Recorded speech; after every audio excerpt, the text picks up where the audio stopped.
Good evening. Welcome to Focus on Liberia. I am your West African correspondent, Edward Amara. Welcome to the latest news update on the continent. Welcome to this all-important interactive media platform where we give you latest development on the continent. We try to come with Africa very close to you because we report Africa to you and we also report you to Africa.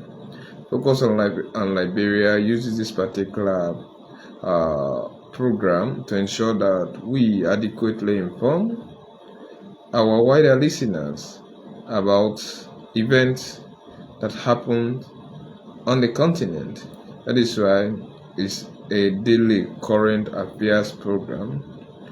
We dive in as much as possible to ensure that we have the most important news. A lot of things actually happen on the continent on a daily basis, but as a media platform, we may not be able to come with the entire news. However, we endeavor to come with the most important among the rest to ensure that our wider listeners have a complete knowledge about those events. We all know our continent as a whole, Africa, maybe has undergone or is undergoing a lot of changes. Technological improvement in the Western world, geopolitical maybe division, some unscrupulous ambition of the leadership that we have. Maybe it has resulted into things that have not been, maybe into things that into things that are not taking the continent from one stage to another. However, still we have a kind of unique mentality as Africans, and we believe that progress will definitely be made as long as we as Africans understand the fact that the nation belongs to us and we should work in as much as possible to ensure that we have a continent that builds the opportunity for young people, a continent maybe that extends opportunity to our growing population. For far too long, Africa has actually endured colonial invasion. It has endured maybe when they endured deprivation, exploitation, and we have seen how young people's lives on the continent have been affected. That is why today if you listen to news, you go through our current affairs, you will see how young people are dying to leave the continent for greener pastures because the system is not in any way helping us to grow from one stage to another. If you watch at most of our news, things are not happening the way we think they should be happening. And as long as we continue living into maybe a situation like this, it encourages those situations, maybe they encourage things that may destroy the continent development and divisions, maybe different type of engagement have actually happened.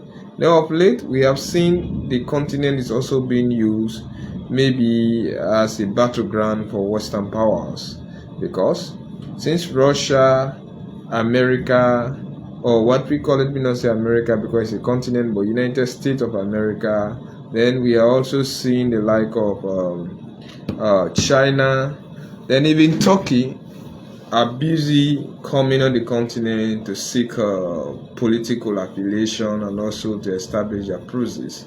All those things are not helping the continent, and the more we continue to face a situation like that, some people are even signing unscrupulous contracts with maybe leadership of those countries that may end up to indemnify the very country that we are suffering from. No wonder South African President Cyril Ramaphosa actually warned that this is the time that Africa need to be absolutely careful on dealing with the Western world, because they want to use our continent as a playground where they may come and exhibit their selfish and scrupulous nature. And most of those offers given to us may not necessarily be for free. And if leaders continue to sign issues blindly or situation blindly, it is the continent develop a population that they are going to create havoc for in the future. So today we have majorly 6 stories. We have one coming from Malawi. We have another one coming from a football win from Lauren, the Cameroonian, and from former Cameroonian international and Arsenal defender. There was also one coming from South Africa. They also have something from Egypt and Turkey. Then we have something from Nigeria, and finally we end in Eritrea. So welcome to this all important year. Let's first start in Malawi. Maybe the court in South Africa has actually failed in a bill for a Malawian preacher and his wife to be extradited to South Africa. The so-called pastor was actually accused of falsifying some document and also maybe a fraud act or involving to money laundering. However, the couples have denied this on several occasions. They were actually arrested in South Africa in 2019 and placed on bail. Unfortunately, they jumped the bail in 2020 and escaped to Malawi. Since then, South Africa have actually been forcing the court in Malawi to ensure that these couples are extradited to South Africa and face the full music. However, the lawyer in the defense case of the accused maybe prevented the court from sanctioning their departure to South Africa for the time being, but the man of God and his wife are being accused of money laundering and other false document which the South Africa government think and feel that they need to carefully investigate and prosecute the man, so that maybe such religious imbalances should definitely stop. Because you see, Africa as a continent maybe has suffered huge havoc from our brothers and sisters who claim to be so religious, and at the end of the day they may end up to create issues that may affect the smooth running of the continent. Yeah, sorry, this is exactly what we are talking about. As I'm speaking, we just have a blackout, but maybe I think people can see me from my broadcast stream there. We are praying and hoping that the light is being swiftly restored. These are about Africa. So they are actually pleading to the Malawian government to ensure that this so-called pastor is being extradited in time and to feel the full justice of the law. But the Malawian government has not agreed to the South African demand, although nobody knows how soon maybe the judgment is going to be rendered, and we are all praying and hoping that in a situation like this, maybe the court should swiftly involve and maybe things should be set aside, and whatsoever case that should be done, maybe it should be done in the shortest positive way, so that we can see people are being brought to book because of crimes that they commit against citizens, especially when we are having a situation where we are basically seeing people coming to destroy the continent, of its maybe basic necessities. And also we are seeing maybe men of God joining in one stage and another to help ensure that the crimes that we are actually fighting against in terms of maybe religious injustice, because it is so appalling that if you can have a religious institution on the continent where pastors are involved maybe in corrupt attitudes um, definitely the people are not safe. Unfortunately, Africa is so religious to understand that anything coming from our so-called men of God are taken like the gospel truth. And sometimes these men of God use maybe the our poverty, illiteracy status, and also ignorance. And sometimes when people are so poor, they tend to be so religious. And they are so religious, they almost connect all their maybe misfortune, problem, or whatsoever situation that they may be undertaken. They think that those situations can easily be saved from religious, maybe on religious ground. Unfortunately, things like that have not always been successful, and that has resulted into various exploitation. And some people actually are being blamed for maybe blindly following men of God in the name of religious background. We get into maybe I can say Africa. This is really connected with La Liga. La Liga is a kind of what, just like the English Premier League is their own maybe national Premier League. It is being played into Spain. Now, Spain found itself into Europe for one of the most or one of the popular countries in Europe. Also, we know Spain have a very good history in Africa, and when you see like it had some, it was actually a world power, I can say, but it did most of it colonization in Latin America. That is why you see most Latin Americans actually or South American they speak Spanish. So we are seeing a very popular Brazilian over there by the name of Vinicius Junior. Vinicius Junior plays for Real Madrid, but of late he suffered maybe huge uh, amount of racist attack from fans of Spain, like Valencia, even within Real Madrid, Barcelona, and others. So we have seen Lauren, who played his football for Arsenal as a defender, and also Cameroonian. He's now a retired person at the age of 46. He has condemned the move of those football fans and supporters who actually peddled insult on Vinicius Junior. He categorically stated that he does not believe that Spain is a racist country. However, the Spanish system supports racist acts. He has his wife and kids who are half Spanish, and he has been there for quite a long time. Similarly, he suffered a lot of racist attack. He also claimed that 20 years ago, Samuel Eto'o was also abused. And the like of Dani Alves, who played for the like of Barcelona. He also plays football sometimes ago in France when he went to Paris Saint-Germain.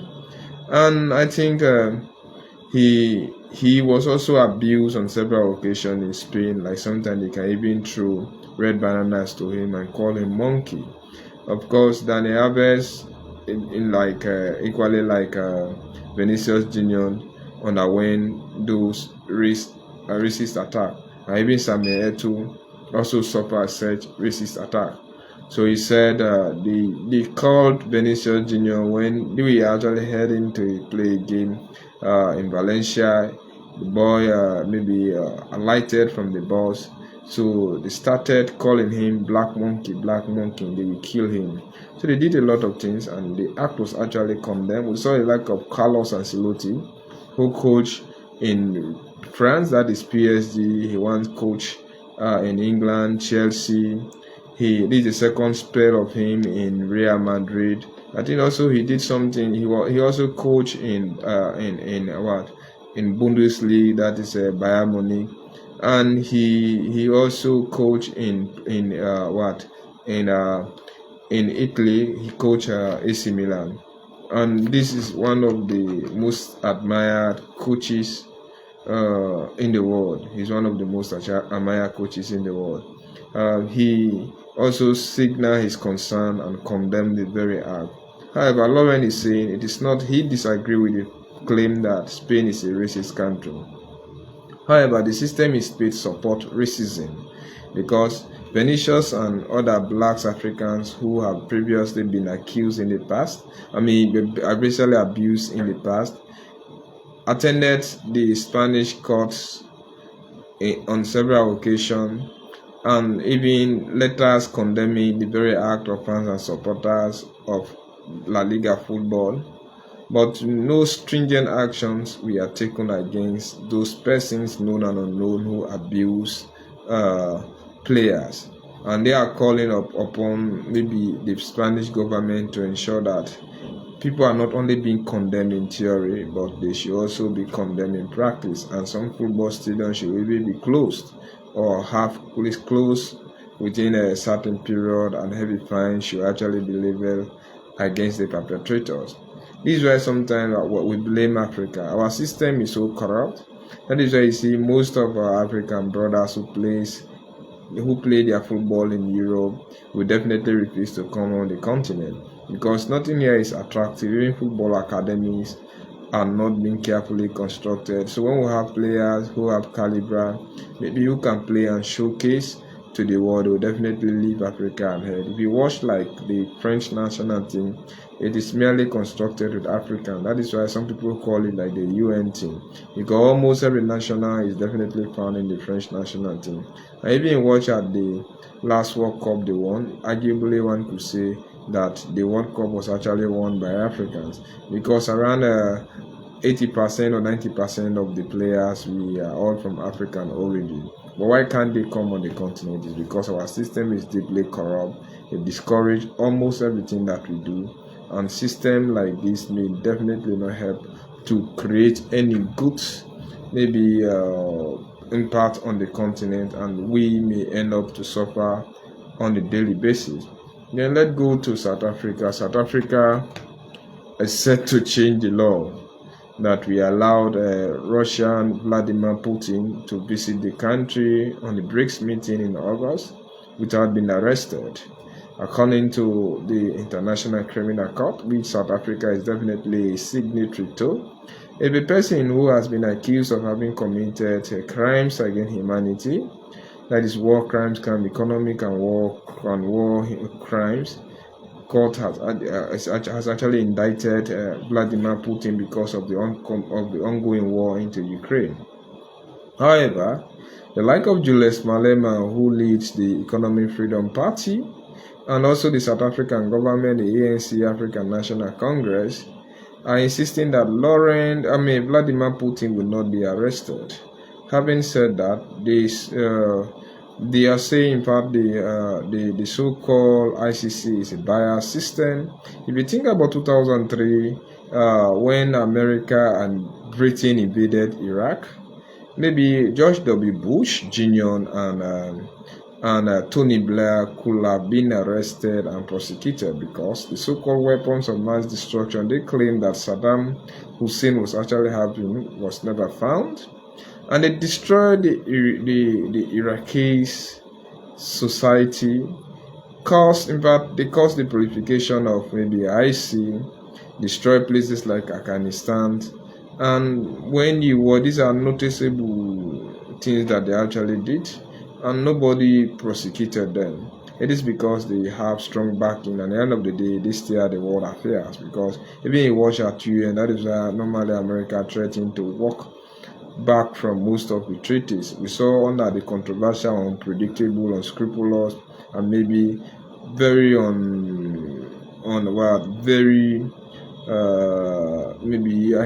very controversial president like Donald Trump. When he took over the helms of America 5 years back, we all saw what he did. And people say the UN was even about to have, or it had series of setbacks during Donald Trump regime. And when you watch at these guys, they pay the bills, and they think they steer the world affairs, and they can do anything, and the world will just let them go free. So people are now claiming that Africa and the ICC is watching at Africa with a very different lens. The lens that they watch other countries is quite different from the one that they watch Africa with. That is why always Africa is being persecuted, Africa is being threatened, Africa is being destroyed by these wicked people. So they are actually claiming that they are not against the mentality of the ICC in terms of prosecuting people who bear the greatest responsibility against for crimes committed against humanity. However, these things should be done bias-free. But if they are using Africa and leaving the West, then why should the ICC exist? When in the eyes of God and before the ICC and UN, all nations have equal right, and everybody has the right to protest. So what South Africa is saying here in Article 27 of the act that brought the ICC into existence, that was actually signed in Geneva, they are saying any country that has a signatory to the ICC, the International Criminal Court of Justice, should or is obliged or mandated or under obligation to arrest an indictee or somebody who is indicted for having committed crimes against humanity. However, Article 27 of the same act exonerated South Africa by giving them a free path.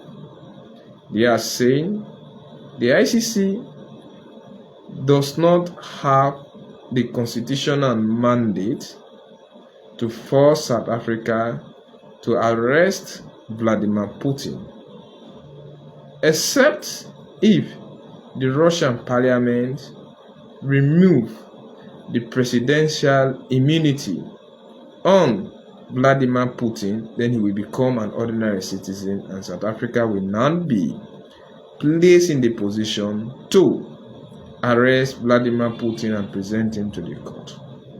But in this situation, the man is not being treated as an ordinary man. He's being treated as the first citizen of Russia. And he is coming, he will come in South Africa in August, provided it happens, as or in the capacity of the president. Meaning, the presidential immunity covers him. And he should not be arrested for any mistake done by him when he is still in active position, especially in the position of the president. See, he has that absolute immunity. But the so-called ICC with Western-dominated mentality is coercing South Africa to ensure that this man is being arrested. And South Africa is saying no. The South African government is also calling on Africans to take independent stand on the so-called Russia-Ukraine issue. They say they want to remain as a neutral body. And Eritrea on the continent was one of the few countries who even voted against the indictment of Vladimir Putin, and they even claimed that Russia is defending herself against invaders. So condemning the act of Russia invading Ukraine was definitely not seen by Asmara as a crime. So South Africa is calling them. Now, a party dominated by Western mentality, the ADP in South Africa, white minority, is now leading the protest and even forcing some bill into parliament to ensure that the South African government arrest Vladimir Putin when he lands into South Africa. And Volodymyr Zelensky, the president of Ukraine, is also calling upon Africans to act as patriotic citizens, especially the African government. And the Ukrainian foreign minister, as I speak, is also on the continent seeking his own his country's political interests. So I think there's a geopolitical war on the continent, and I think Africans need to be absolutely careful. We should not maybe subscribe to this so-called mentality of the West, because it may end up to destroy the very stand of Africa. So we are set to see What will South Africa do, and how will the world respond to Vladimir Putin coming on the continent in August this year? And we will see what will happen. We cannot even underestimate the West. They can do anything. And I doubt if whether Vladimir Putin will definitely come. And if he does come, we will see what will happen. But mind you, Putin is very unpredictable. So let's watch and see how events unfold. We come to our fourth story. Egypt and Turkey mend fences and after coup fallout. We saw what happened in 2013 when President Al-Fayed al-Sisi, the current man into Egypt, overthrew Mohamed Morsi, who was democratically elected from the Muslim Brotherhood. But because of his Sharia mentality, and Egypt is a secular state, demonstration, protest, strike, and boycott were the order of the day.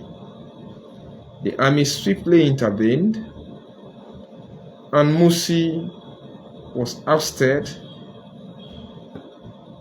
and imprisoned, ousted from power and imprisoned. Subsequently, he was tried, convicted, and died in prison. Recep Tayyip Erdogan, the president of Turkey, now known as Kentucky, condemned the act of Al-Fayed al-Sisi. He reprimanded him and called for Morsi not only to be released, but also reinstalled as president. They fell out, and Egypt and Turkey are very crucial countries on the continent, in Africa and also in Europe.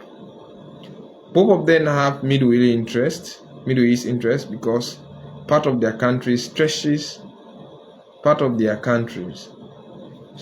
in the Middle East anyway. Part of Egypt is in the Middle East. Maybe part of Turkey is in Asia and also in Europe. They are very geopolitically, they are placed in fantastically envious positions. And they have some spectacular movement over there that warrant the eye of the world. And if anything goes wrong in countries like that, it becomes the war concern. So Egypt is also trying to mend fences or create peace with Iran, led by the radical regime. We are all seeing how Ayatollah Ali Khamenei, the supreme leader in Iran, is manipulation. Where Ayatollah Ali Khamenei maybe is the head of the Iran Supreme Guard, Revolutionary Guard. They are so unpredictable. He created a system that even the president is not as powerful as Ayatollah Ali Khamenei. And he has been in power in Iran over 30 good years. So because of their religious background, maybe division in the Shia and Sunni Muslim mentality, all of those things. But they are now coming together. Egypt wants to make senses with those countries. And now after Erdogan won a controversial second round election on Sunday, Al-Fayed al-Sisi called him and congratulated him on his election as the president of Kentucky. He for 2 decades, that is 20 years, extending his powers because he has now been elected as a president.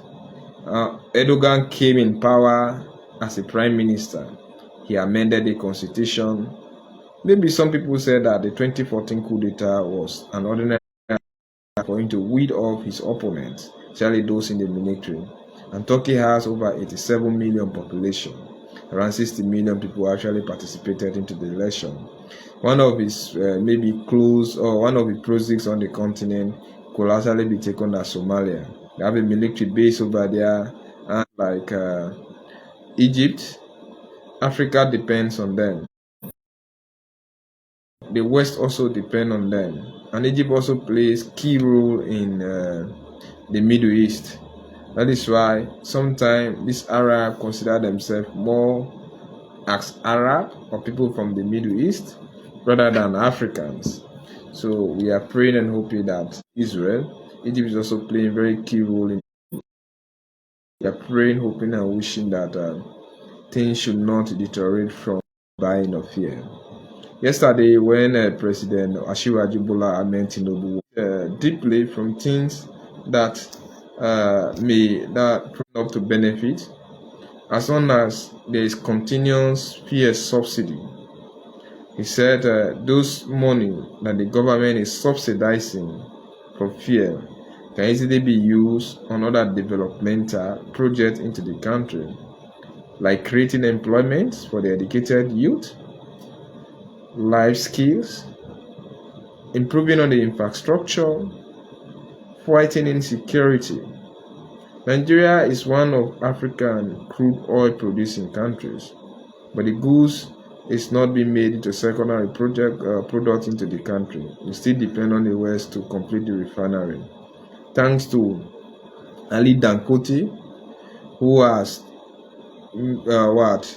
ensured that Nigeria have a very new factory or refinery where crude oil can be turned into different type of petroleum product, and they are hoping that they are going to be produced 650 barrels per day, and they are hoping that it may not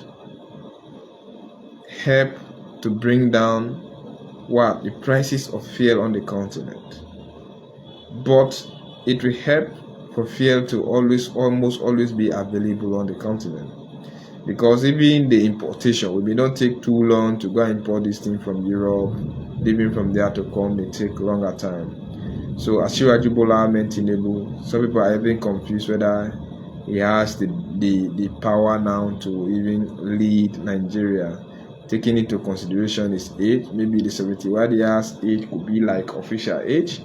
If you watch at it logically, he could even be older than that. So we pray, hope, and wish that maybe he does something from an extraordinary point of view. His success register in places like Lagos during the time he was serving as a governor maybe may help him, but being a governor in one state may not help you, may help you, but it's not adequate for one to judge him on being the president for 32 states into Nigeria. Finally, Eritrea president lands in Russia, in Moscow, Russia. Asaya Ifikwite is the president of Eritrea. He came into power since 1993 when Eritrea won independence from Ethiopia in the Horn of Africa. He had bitter relationship with Ethiopia, but that relationship was fenced by Abiy Ahmed, the current president of Ethiopia, who also had some bitter experiences since he took over power. We all see the Amhara, Afar, and also Tigray war, which involved Eritrea supporting him. So, of course, Eritrea is one of the few countries that voted against UN placing sanctions on Russia, and even claiming that Russia did no wrong in invading Ukraine. So it's now in in Russia, Moscow, negotiating on how they can improve relationship between the two countries, and the country is also suffering from maybe different type of sanctions from both the United States, France, from Great Britain, and other powerful countries, including UN. Eritrea is one of the few countries on the continent where freedom of speech is not guaranteed after speech. So if you use anything on radio, just after that you could risk being arrested, and some people have been arrested in prison and nobody knows who arrested them, the prison they were actually in prison with. It also have a state-controlled religion. Apart from the Anglican Church and the Independent Church of Eritrea, no other church is actually allowed to operate into Eritrea. They strictly control almost everything over there. So this is the controversy of the continent that we find ourselves in and how unpredictable things are. Thanks for listening. It's been me, Edward Amara, focused on Liberia, West African correspondent, coming to you with the latest development on the continent. Join me tomorrow, same time, same place, with other new development.